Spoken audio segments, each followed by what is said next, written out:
Magandang araw po sa inyong lahat. Ito po si Mark Villar.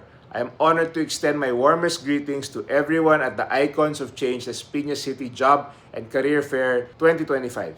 This event is more than just a job fair. It is a gateway to new opportunities, personal growth, and economic empowerment.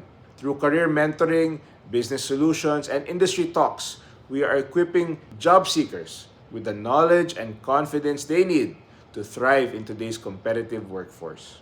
As we work towards a future where every Filipino has access to decent work and sustainable livelihoods, I commend the Icons of Change and its partners for their dedication to bridging the gap between education and employment.